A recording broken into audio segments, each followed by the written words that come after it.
न मिलते अगर आप इजाजत दें तो मैं अपनी अम्मी को आपके घर भेज सकता हूँ। क्यों? वो तो अम्मी आएंगी तो पता लग जाएगा ना आपको। अम्मा मैं क्या सोच रहा था, क्या बहनी आपा की शादी हो जानी चाहिए। अब मैं कमाने लगा हूं और आपा ने बहुत साल मेहनत की है। बस तुम कोई अच्छा सा रिश्ता लेकर आओ मेरी बेटी के लिए। आप परेशान ही ना हो, मैं बहुत अच्छा सा रिश्ता लाऊंगी। वैसे फरूख बेटा तुम वाकई ही नेक माँ बाप की औलाद हो। अपनी अम्मी को मेरा बहुत सलाम कहना। इतनी अच्छी तरबियत की है तुम्हारी उन्होंने कि जब मैं तुम्हें देखती हूँ ना मेरे दिल से दुआ निकलती। आंटी मैं अपनी अम्मी को ना जरूर आपसे मिलवाने के लिए लेकर आऊंगा। मेरी अम्मी कहती है कि बुजुर्गों की दुआएं जरूर ले लेनी चाहिए, कोई भी मौका हाथ से जाने नहीं देना चाहिए। जरूर लेकर आना अम्मी को, मुझे बहुत खुशी होगी उनसे मिलकर। भाई हम भी तो देखें कि इतने होनहार बेटी की वालदा कैसी हैं। वरना सच्ची बात है फरूख, आजकल के जमाने में कौन किसी की परवाह करता है, कौन किसी का हाथ बढ़ाता है। क्या हुआ, रुक क्यों गए? नहीं वैसे ही मैं थक गए? अरे जवान आदमी हो, चलो भाई। अम्मा ने एक औरत से बात की है नहीं आपा के रिश्ते के लिए, देखना बहुत जल्द उनके लिए मुनासिब रिश्ता मिल जाएगा और फिर मैं अम्मा को तुम्हारे घर भेजूंगा। इंतजार करूंगी मैं उस दिन का, लेकिन ये याद रखना कि अगर तुमने अपना वादा नहीं निभाया तो मेरी अम्मा मेरी किसी से भी शादी कर देगी। ऐसा कभी नहीं होगा, क्योंकि मैं ऐसा होने ही नहीं दूंगा। आए तुम बड़े 30 मार खान। मेरी जान, मोहब्बत के मामले में हर इंसान 30 मार खान बन जाता है। आसान थोड़ी है अपनी मोहब्बत से दस्तबरदार होना। ठीक कह रहे हो, मोहब्बत भी क्या चीज होती है। जिस इंसान की जिंदगी में मोहब्बत नहीं होती वो कितना तन्हा होता है। हाँ, इसीलिए मैं चाहता हूँ कि अनी आपा की शादी हो जाए। ज़ैनब घर वालों से चाहे जितनी भी मोहब्बत क्यों ना हो, एक जीवन साथी की मोहब्बत की बात ही कुछ और होती है। राम, तुम्हारी जिंदगी की तरजीहात में मेरा नाम सबसे आखिर में आता है ना। तुम्हें हर वक्त सिर्फ अपने घर वालों की फिक्र होती है। ऐसी कोई बात नहीं है, मैं तुम्हें भी अपनी फैमिली की तरह ही समझता हूँ। कभी तुम्हें खुद से अलहदा नहीं समझा। काश तुम मेरे दिल में छुपी मोहब्बत को देख पाती। जिस दिन पहनूंगी ना तुम्हारे नाम की अंगूठी तो उस दिन तुम्हारे दिल में छुपी सारी मोहब्बत भी समझ जाऊंगी। तो इसमें कौन सी बड़ी बात है, बनवा लेता हूँ खूबसूरत सी अंगूठी। सच? हाँ, लेकिन वो अंगूठी तुम्हारी खुशी से ज्यादा कीमती नहीं होगी। लगता है अनिया आपा ने तुम्हें भी फलसफा सिखा दिया। चलो शुक्र है हवा तो चली। ये आपका घर आ गया। हाँ बेटा आ गया।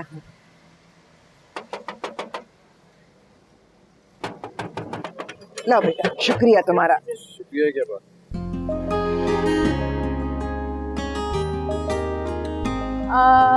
ये कौन है? ये फर्रुख है, बहुत ही नेक शरीफ बच्चा है। बाजार से सामान उठा कर लाया मेरे लिए यहाँ तक। अस्सलाम वालेकुम। वालेकुम अस्सलाम। तो सामान उठाने वाले हैं या कूली बनने का शौक है? बेटा ये ऐसी मजाक करती रहती है, इसकी बात का बुरा ना मनाना। नहीं नहीं आंटी, बुरा क्यों मनाऊंगा भला मैं, कोई बात नहीं। हाँ, बुरा क्यों मनाएंगे, मैंने पत्थर थोड़ी मारा है। करना मत करो, हटो रास्ते से। जीते रहो बेटा, अंदर चलो। सुने, आप अगर पत्थर भी मार देना तो मैं बुरा नहीं मनाऊंगा। आपका पत्थर भी फूल जैसे लगेगा मुझे। चलता हूँ। खुदा हाफिज़। खुदा हाफिज़।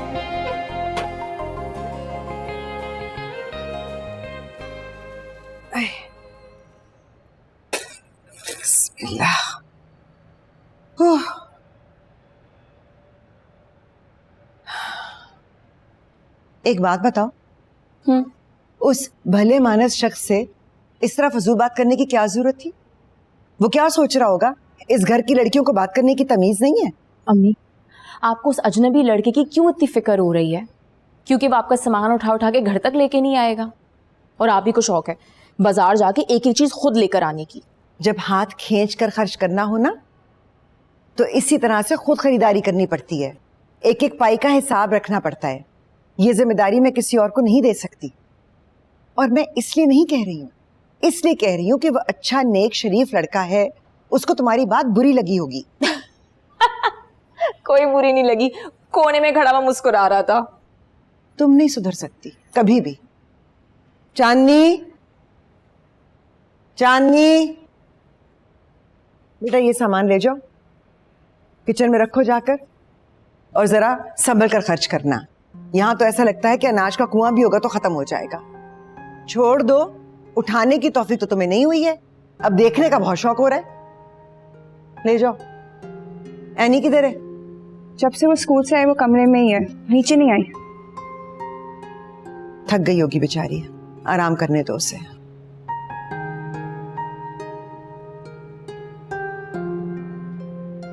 शक्ल की पूरी हो ना हो, इस बच्ची में गुण पूरे हैं। अल्लाह मेरी बच्ची के नेक नसीब करे।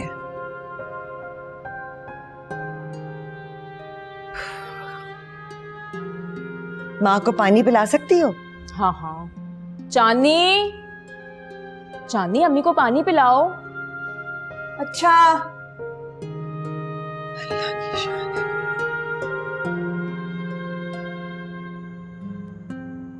उम्र को चाहे सोने के फ्रेम में क्यों ना जोड़ दो, आईना कभी झूठ बोलता नहीं। आपका जब भी खामोश रहने का दिल चाहे, अपने आप को आईने के सामने जाके दिखा दीजिए।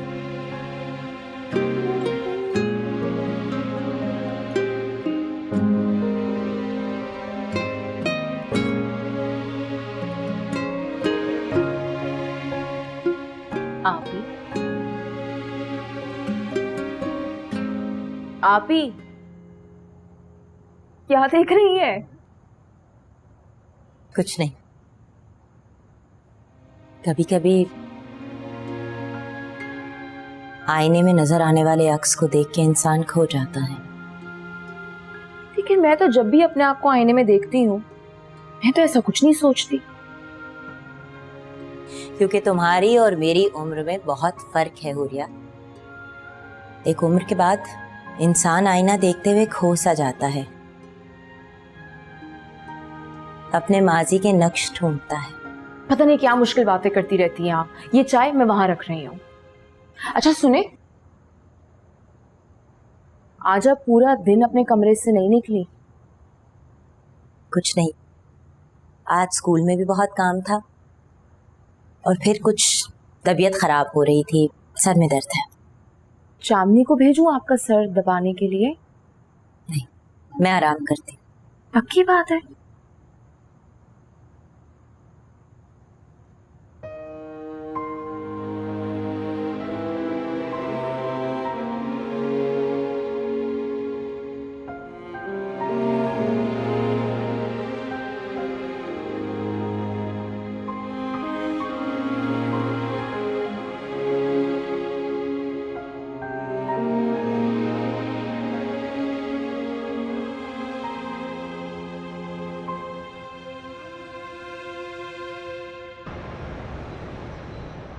तो वो लड़का तुम्हारे घर तक पहुंच गया?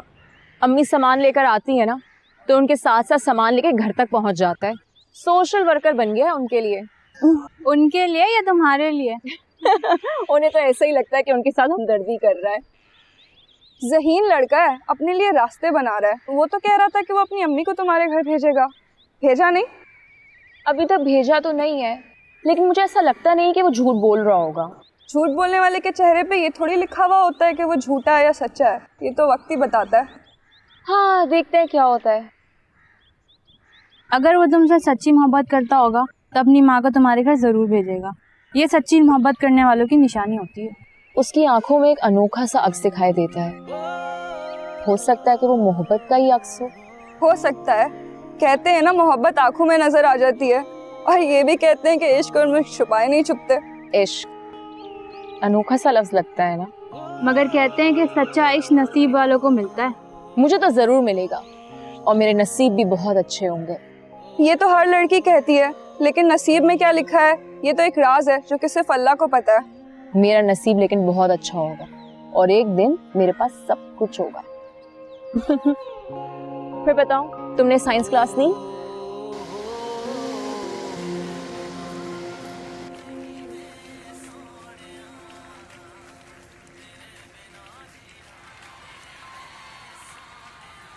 ये क्या तुम सारा दिन फजूल चीजें देखती रहती हो टीवी पर, बंद करो इसे और जाकर चांदनी की मदद करो किचन में, अकेली लगी हुई है वो। अम्मा मुझसे नहीं हाथ बटाया जाता, और उसकी मदद करके ना मैं उसका काम नहीं खराब करना चाहती। हर बात का जवाब तुम्हारे। ये कौन आ गया इस वक्त? मैं देखती हूँ। कोई जरूरत नहीं है, बिल्कुल नहीं पसंद मुझे कि जहाँ जहाँ लड़कियां इस तरह से उठकर गेट पर जाएं। मैं जाकर देखती हूँ। अस्सलाम वालेकुम आंटी, कैसी हैं आप? वालेकुम सलाम फारूक बेटा, तुम? अस्सलाम वालेकुम बहन। वालेकुम सलाम। आंटी मैंने आपसे कहा था ना कि अपनी अम्मी से मिलवाऊंगा, मेरी अम्मी। हाँ, आपका बेटा तो इतना अच्छा नेक बच्चा है, कई दफा बाजार से लेकर आए मेरे साथ सामान उठा उठा कर। बहुत अच्छी तरबियत की आपने इसकी। बस ये तरबियत की तो कोशिश ही की है, ये भी आपका बहुत जिक्र करता है। देखिए मैं यहाँ खड़ी आपसे यहाँ बातें करनी, आप अंदर तो आइए आइए आइए, आओ बेटा आओ। आइए बेटा, चाय का बंदोबस्त करो। अस्सलाम वालेकुम। वालेकुम अस्सलाम बेटा। अस्सलाम वालेकुम। वालेकुम अस्सलाम।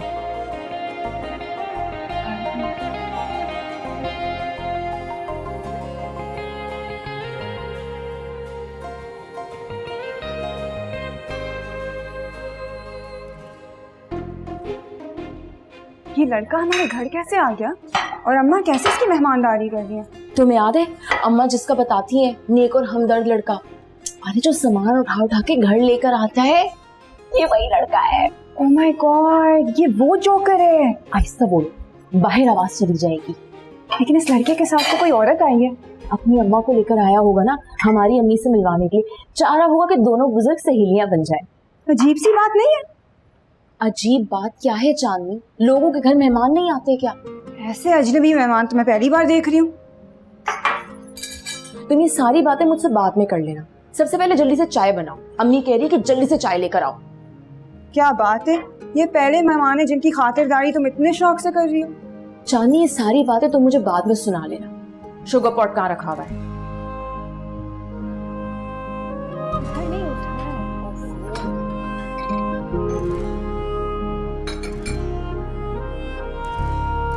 मेरे फरूख की बहुत अच्छी जॉब है और इसके अब्बा की पेंशन भी आती है, तो बहुत अच्छा गुजर हो जाता है। बस अब तो मेरी ख्वाहिश है कि फरूख की जल्दी से शादी हो जाए और मेरे घर में भी बहू आ जाए। बहुत नेक ख्याल है आपका। सारे ही वालिदैन ये चाहते हैं कि उनके बच्चों के घर आबाद हो जाएं, बस जाएं। मगर कभी कभी कुछ मजबूरियां ऐसी होती हैं कि इंसान अपनी ख्वाहिश पूरी नहीं कर पाता। सही कहती है, माँ बाप की बहुत सी मजबूरियां होती हैं।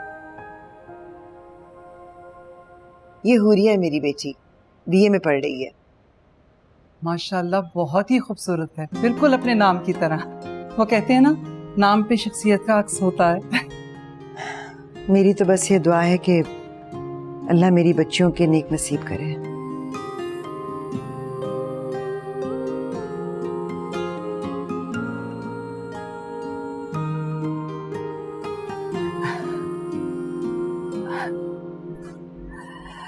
बस बहन, मैं भी आपके पास कुछ इसी गर्ज से आई हूँ। मेरे फरूख के लिए आप अपनी हुरियाँ मुझे दे दें।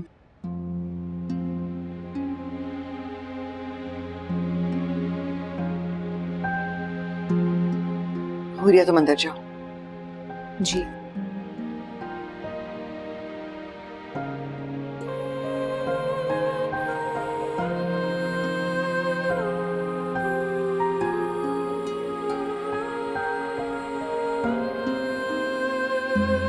आप हमारे घर आई हैं, आपने बहुत इज्जत दी है ये बात कहकर, लेकिन हमारे खानदान में हम बच्चियों की शादियां इतनी जल्दी नहीं करते। मेरी बड़ी बेटी की भी अभी शादी नहीं हुई है, तो छोटी के रिश्ते का तो सवाल ही पैदा नहीं होता। ये तो नसीबों की बात है, आप परेशान क्यों होती हैं? बहुत जल्द उसकी भी शादी हो जाएगी। बात परेशानी की नहीं है। मेरा ये मानना है कि लड़कियों को पढ़ लिख कर अपने पैरों पर खड़ा होना चाहिए। जिंदगी में बहुत उतार चढ़ाव आते हैं, कई दफा ऊंच नीच से गुजरना पड़ता है। कम से कम इस काबिल तो हो कि अगर बुरा वक्त हो तो अपना सहारा खुद बन सकें। हुरिया,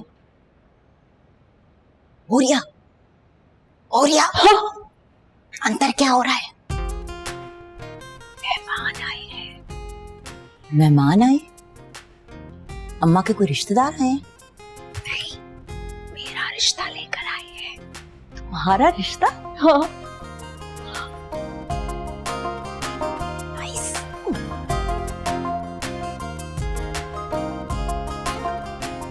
आप बिल्कुल ठीक कह रही हैं, लेकिन अच्छे रिश्ते भी रोज रोज नहीं आते। माफी चाहती हूँ, मगर रिश्ते नसीब से होते हैं, और जहां नसीब लिखा हुआ होता है वहां रिश्ता जुड़ जाता है। देखिए, आप जल्दबाजी में कोई फैसला मत करें, बल्कि मैं तो चाहती हूँ आप घर वालों से अच्छे से मशवरा कर लीजिए, फिर जवाब दीजिएगा। आप कुछ लीजिए। शुक्रिया। क्या वो जोकर तुम्हारी रिश्ता ले आया? सो जोकर तो मत कहो, पसंद है मुझे, तभी तो उसने अपनी अम्मा को भेजा है हमारे घर। इसलिए वो गली में हर वक्त खड़ा रहता था, दीवानों की तरह मुस्कुराता रहता था। हाँ, पता है, कभी कभी मुझे लगता था हाय बेचारा पागल ना हो। चांदनी, इश्क में लोग पागल ही होते हैं। 4 दिन में इश्क हो गया। हाय, इश्क के लिए तो बस एक लम्हा भी काफी होता है। अरे तुम क्या आशिकों वाली बातें कर रही हो? मौसूफ हमारे घर में कदम किया रखा और तुम सदाई हो गई, इधर उधर उड़ती फिर रही हो। चांदनी, तुम मुझसे जेलस मत हो। मुझे इतना बुरा लग रहा है, जब से मेरा रिश्ता है सबका मुंह बना हुआ है इस घर में, कोई खुशी नहीं है। हुरिया, मुझे ये जेलसी का ताना नहीं दिया करो। अभी तो सिर्फ रिश्ता आया है, तय नहीं हुआ। रिश्ता तय भी हो जाएगा, मेरी शादी भी हो जाएगी, और खफा मत होना, लेकिन मैं बहुत जल्द इस घर से रुखसत भी हो जाऊंगी।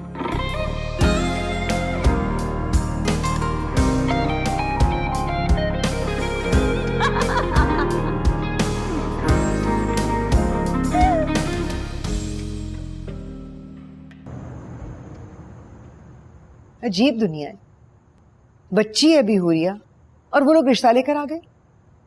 मैंने तो उन्हें कह दिया कि हम इतनी छोटी उम्र में शादी करने के कायल नहीं हैं। पर अम्मा, कौन लोग थे और कहाँ से आए थे? बेटा, लोग तो अच्छे हैं, हमारे जैसे ही हैं, यहाँ पिछले मोहल्ले में रहते हैं। अच्छा बच्चा है उनका, कई दफा मेरे साथ सामान लेकर आया है घर तक। किसी प्राइवेट कंपनी में जॉब करता है, लेकिन मुझे भी हुरिया की शादी की कोई जल्दी नहीं है। तो अम्मा, आपने उनको फिर जवाब क्या दिया? मैंने तो साफ मना कर दिया था, मगर वो खातून मुझे कहने लगी कि नहीं, आप देख लें, सोच लें, घर वालों से मशवरा कर लें। मगर मैंने सोच लिया है, मैंने इनकार कर देना है, मैंने अभी हुरिया की शादी नहीं करनी। अम्मा, अगर रिश्ता मुनासिब है तो आप उन्हें इंतजार करने का कह दें। ये भी तो हो सकता है कि अभी हम हुरिया की मंगनी कर दें और शादी कुछ अरसे बाद हो जाए। अक्ल है हुरिया में, घरदारी संभाल सकती है वो। बेटा, मैं चाहती हूं कि अपनी पढ़ाई खत्म करे, अपने पैरों पर खड़ी हो जाए। आजकल के जमाने में तो एक फर्द की कमाई से घर नहीं चलता। मैं चाहती हूँ कि मेरी बेटियां इतनी खुद मुख्तार तो हों, इस काबिल तो हों कि अगर खुदा ना खास्ता बुरा वक्त पड़े तो अपने आप को संभाल सके।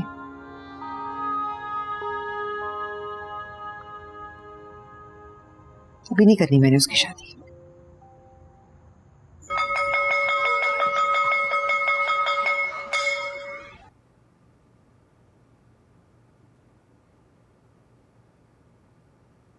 मैम, किसी गहरी सोच में गुम हैं आप? सब ठीक है? मैं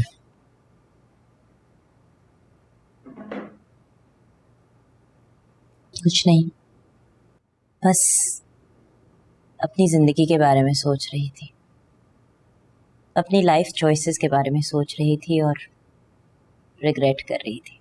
कि मैम, आप तो बहुत सेल्फ मेड और स्ट्रॉन्ग खातून हैं। आपको पहले ऐसे गिले शिकवे करते देखा नहीं। आई एम रियली सॉरी, अगर आपको एतराज़ ना हो तो आप मुझसे शेयर कर सकते हैं। बरसों की जद्दोजहद के बाद इंसान थक जाता है, एग्जॉस्ट हो जाता है। जी चाहता है कि अपनी जात के लिए कुछ करे। असल में मैंने अपनी फैमिली के लिए, अपनी अम्मी के लिए, अपने भाई बहनों के लिए बहुत सैक्रिफाइसेस दी, इसीलिए मैंने शादी भी नहीं की। और अब मेरी बहनें जवान हो गई हैं और उनके रिश्ते आने शुरू हो गए हैं। वक्त इतनी तेजी से गुजर गया, मुझे पता ही नहीं चला। वक्त की गर्दिश तो हैरत अंगेज होती है, इसलिए आप गुजरे वक्त को नहीं बल्कि अपने आज के बारे में सोचें। अब ये सोचें कि आपका आज आपके कल से बेहतर है। हमारे आज की अहमियत वैसे भी हमारे कल से काफी ज्यादा होती है। कल गुजर गया, आज हमारे हाथ में है। आप तो फिलोसोफर भी हैं। वैसे आपसे बात करके बहुत सुकून मिलता है, तसल्ली होती है कि कोई तो है इस दुनिया में जो अल्फाज में छुपे हुए गम और खुशी दोनों को समझ जाता है। खुशी तो लम्हों का खेल है मैडम, गम सदियों तक ताजा रहता है। अगर हमारी जिंदगी में गम ना हो तो खुशियों की अहमियत वैसे भी कम पड़ जाती है। ट्रू। अम्मी, आपने रिश्ते को क्यों इनकार किया? आपको तो लड़का बहुत अच्छा लगता था। आपने कहा लड़का शरीफ है, नेक है, ताबेदार है। मैं अभी भी कह रही हूँ कि लड़का बहुत अच्छा है, शरीफ है, नेक है, ताबेदार है, लेकिन शादी ब्याह के मामलात में कुछ और मसलतें भी देखी जाती हैं।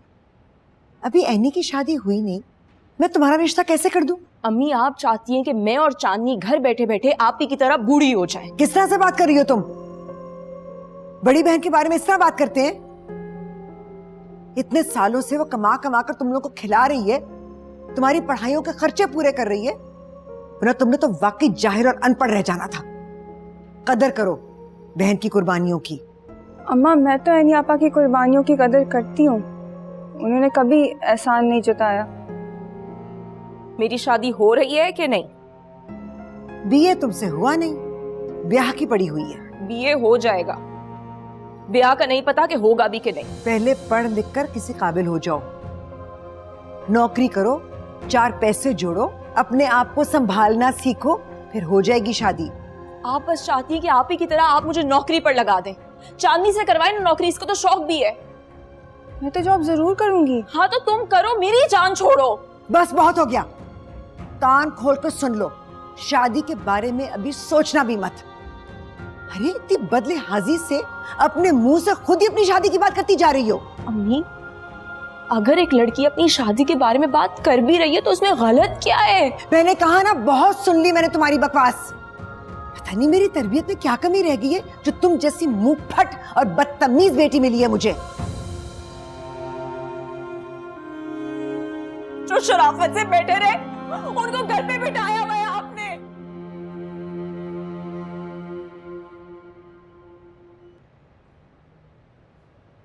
हुरिया, उठो, कब तक शादी ना होने का गम मनाओगी?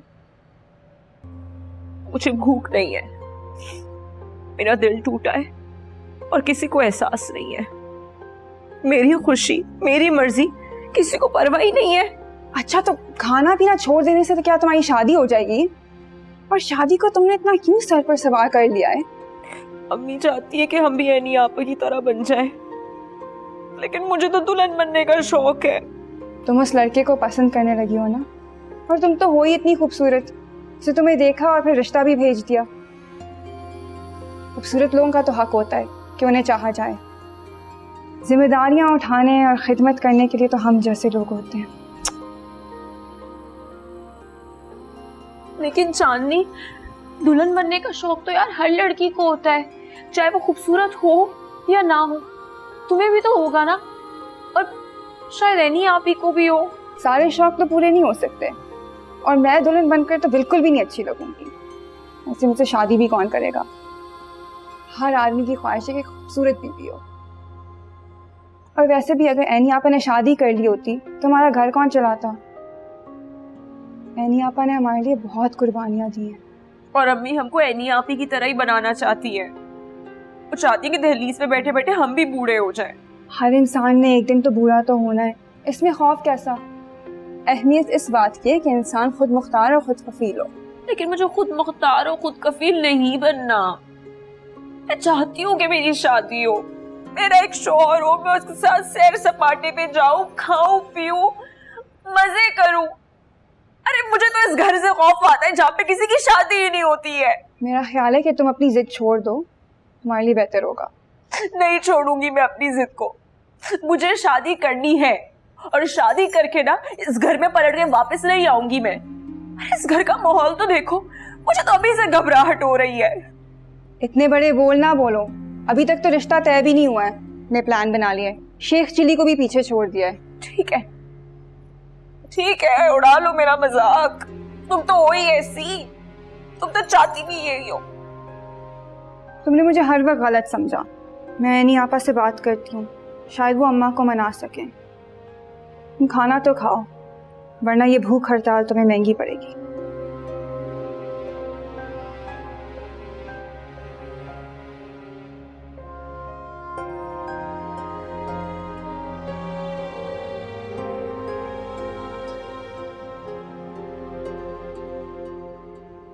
ये दिलदार साहब हैं, इनका अपना कारोबार है। बाजार में पान की दुकान है इनकी अपनी। पान की दुकान? हाँ हाँ, वो भी जाती। अरे वो भी आप ही की है, मेरा तो सब कुछ आप ही का है। मेरी तो बड़ी बरसों से ख्वाहिश थी कि किसी पढ़ी लिखी औरत शादी हो। और प्रिंसिपल सुना प्रिंसिपल के तो बड़े ठाट बाट हुए हैं। हमारी भी यही ख्वाहिश थी कि हमारी बहन की शादी किसी पढ़े लिखे इंसान से हो। दिलदार साहब भी पढ़े लिखे हैं माशाल्लाह से, अपनी दुकान का सारा हिसाब किताब खुद करते हैं। दुकान के हिसाब किताब की बात और है, इनके पास कोई डिग्री है क्या? अरे डिग्री का कहाँ पूछो, अफजल नकल का पता कहाँ चले। फिर भी पता तो चले कि आपने कहाँ तक तालीम हासिल की। हमारी आपा ने एमफिल किया हुआ और हम समझते हैं कि तालीम के मामले में मियाँ बीवी का जोड़ होना चाहिए। एमफिल? वाह वाह भाई, ये तो बड़ा जबरदस्त हो गया। मेरी बड़ी ख्वाहिश थी कि बड़ी पढ़ी लिखी औरत मिले। हैं, मेरा आइडियल है पढ़ी लिखी औरत। और जहाँ तक पढ़ाई की बात है मैंने भी ये एमए किया हुआ है, वो हिस्ट्री में। आप ये बात छोड़िए, आप ये बताइए कि आपका किस खानदान से ताल्लुक है? घर वाले कौन हैं आपके? खानदान का क्या पूछे आप, घर अपना है, बेटियां शादीशुदा हैं। तन्हाई नहीं काटी जाती। वो खानदान वाले भी कह रहे हैं कि शादी कर लो, अब मर्द की कोई शादी की उम्र थोड़ी होती है कोई। और क्या, तो मर्द की कोई उम्र थोड़ी होती है मखसूस, मर्द की तो कमाई देखी जाती है। और दिलदार साहब की तो कमाई वाह वाह माशाल्लाह। अस्सलाम वालेकुम। वालेकुम अस्सलाम। एनी आ गई कुर्तुलैन। कुरतुलैन? एनी तुम अंदर जाओ बेटा। अरे रहने दो ना, मैंने कहा था ना एनी बहुत भोली भाली है, बस किताबों की दुनिया में गुम रहती है। अम्मा ये शख्स कौन? बेटा मैंने कहा ना अंदर जाओ। दिलदार साहब है ना, पान वाले। दिलदार साहब पान वाले? इनका रिश्ता लेकर आई हूं मैं तुम्हारे लिए।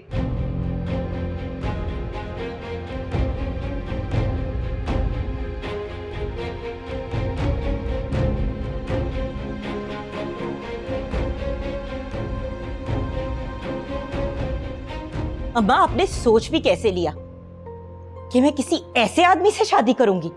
मतलब आपने उसको देखा था? इतना पढ़ा लिखा के मेरी आपने एक जाहिल पान वाले से शादी करनी है? कुछ तो सोचती अम्मा। एनी बेटा रिश्ता ही आया है ना, हमने हाँ तो नहीं की। जब रिश्ते आते हैं तो उनसे मिलकर, उनको देखकर इंसान को अंदाजा होता है कि घर कैसा है, मिजाज कैसा है, फिर ही हाँ या ना करते हैं ना बेटा। आप उनको ना कहने।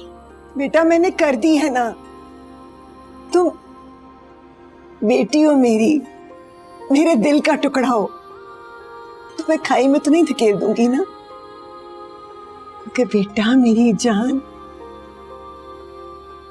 हमारा माशरा औरत के बारे में बड़ा बेरहम है। जरा सी उम्र बढ़ जाती है ना तो इसी तरह के उल्टे सीधे रिश्ते आते हैं, लेकिन हाना का इख्तियार तो हमें है ना। अम्मा मेरी इतनी उम्र हो गई है कि अब मेरे लिए जमीला ऐसे रिश्ते लेके आएगी, एक बुढ़ा गलीज अजीब पान वाला। अम्मा इंसान शादी सुकून के लिए करता है या जलील होने के लिए? बेटा मैंने जमीला से कहा था कि कोई सुलझा हुआ पढ़ा लिखा शख्स हो तो बताओ। मुझे क्या पता था कि वो ऐसे आदमी उठाकर ले आएगी, और उसने मुझे कहा था कि वो एमए पास है। अम्मा वो कहां से एमए पास लगता है? लोग तो तरह तरह की बातें करते हैं, हमने हर किसी की बातों में तो नहीं आना। नहीं बेटा इतना गुस्सा नहीं करते। देखो रिश्ते आएंगे मगर इंसान देखता है, परखता है, फिर ही कोई फैसला करता है, लेकिन बहुत कुछ बर्दाश्त करना पड़ता है। अम्मा आप मेरे रिश्ते की फिक्र छोड़।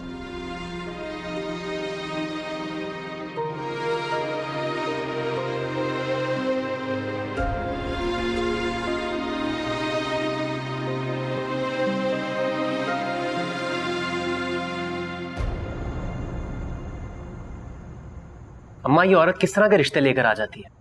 आपा का गुस्सा बिल्कुल बचा है। मतलब वो इतनी पढ़ी लिखी और सुलझी हुई होकर ऐसे इंसान से शादी करेंगी? बेटा मुझे जमीला ने कहा था कि लड़का साहिब हैसियत है, अपना घर है, अपना कारोबार है, नौकर चाकर है, तो मैंने कहा देख लेते हैं। अम्मा इसका ये मतलब नहीं कि इंसान शादी के नाम पर कुएं में छलांग लगा दे। अम्मा ये जमीला आंटी अपने पैसे बनाने के लिए किसी भी तरह का रिश्ता ले आती हैं।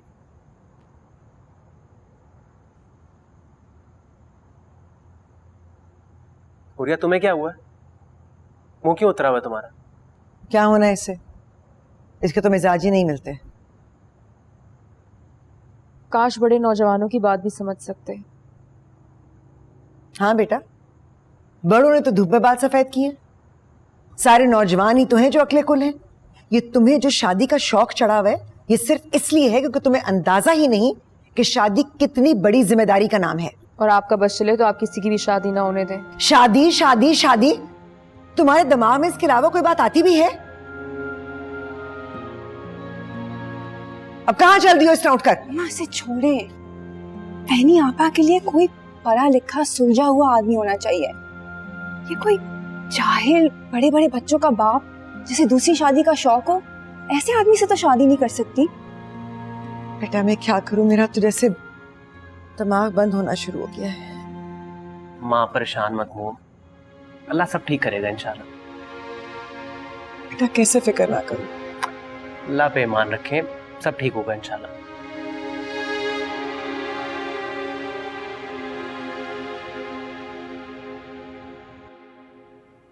आपको परेशान होने की बिल्कुल जरूरत नहीं है। अब इनकार हो गया ना, अब टेंशन मत लीजिए। जावेद, मुझे इस किस्म की चीज़ें बिल्कुल भी पसंद नहीं है और मैंने अम्मा को बहुत क्लियरली कह दिया है कि आज के बाद इस किस्म की कोई हरकत नहीं होनी चाहिए। अच्छा पहली बात तो ये है कि आप उदास मत हो। उदासी आपके चेहरे पे बिल्कुल अच्छी नहीं लगती। ऐसा लगता है जैसे कि बाहर खिजा में बदल गई हो। जब सारी जिंदगी आपको उम्र के ताने पड़े तो फिर खिजा और बाहर दोनों एक जैसी ही लगती हैं। देखिए ऐसा बिल्कुल भी नहीं है। ये उम्र का फर्क सिर्फ हमारे माशरे की अफरीद है, वरना दुनिया भर में देख लें, लोग हर उम्र में एंजॉय करते हैं, घूमते हैं, फिरते हैं, खाते हैं, बाहर सर करते हैं, किताबें लिखते हैं। उम्र को तो वक्त के साथ साथ ढलना ही है। वैसे भी ये सबके साथ होता है, चाहे मर्द हो या औरत। ऐसा शऊर हर किसी के पास नहीं होता। आप हर इंसान की नहीं, सिर्फ मेरी बात सुना करें। आपकी ही तो बातें सुनती हूँ, इसीलिए तो आपसे इतना सब कुछ शेयर करती हूँ। कुरुतलैन, आज मुझे भी आपसे एक बहुत इंपॉर्टेंट बात करनी है, अगर आपकी इजाजत हो तो। कीजिए। देखिए, पहले तो मैं ये समझता था कि मैं सिर्फ शायद आपकी पर्सनालिटी या काबिलियत से इंस्पायर्ड हूं, लेकिन अब मुझे लगता है कि ये सिर्फ इंस्पिरेशन नहीं है, ये एक ऐसा जज्बा है जो कि बहुत मुख्तलिफ है, मुनफरिद है,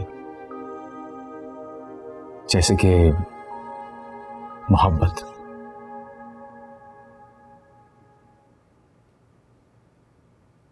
ये आप क्या कह रहे हैं? देखिए, मैं समझ सकता हूं कि ये जगह शायद इन बातों के लिए मुनासिब नहीं है, लेकिन जो बात कल होनी है बेहतर है वो आज ही हो जाए। मैं आपको पसंद करता हूं कुरुतलैन, आपको अपनाना चाहता हूं और मुझे आपकी किसी बात से कोई एतराज नहीं है। क्या आपको मेरा प्रपोजल कबूल है?